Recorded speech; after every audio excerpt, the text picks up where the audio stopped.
na imbagagsa pa manen kakabsat.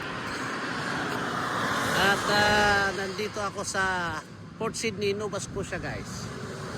At bumilid ako dito sa palagi kong tinatambayan guys. Ito isa sa mga pinakapaborito kong spot dito sa North Sydney kapag bumabiyahe ako.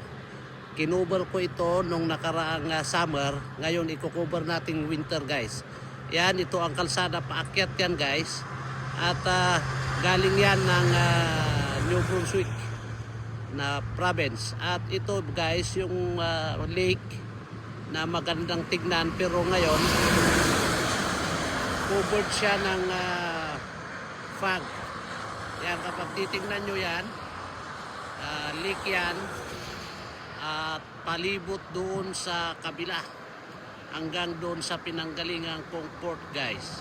Yan, ito ang ganda pa rin kahit wala ng kulay ang mga dahon ng mga puno guys. Yan. At sa autumn i-cover ko na naman ito guys kasi magandang part ng memory ko bilang tracker na bumabiyahe sa iba't ibang lugar din para lahat ng season makukuha ko ito guys, at least ma-share ko rin.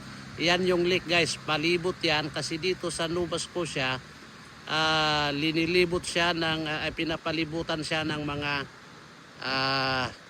dagat guys. Yan, wala tayong hinahabol na biyahe guys kasi ngayon last trip na natin for the cycle, kaya pwede tayong magwalwal muna. So yan yung sa likod ko, yung truck natin, at on the way tayong pupunta ng pabalik ng Moncton guys, pauwi na. Nag-drop tayo ng trailer at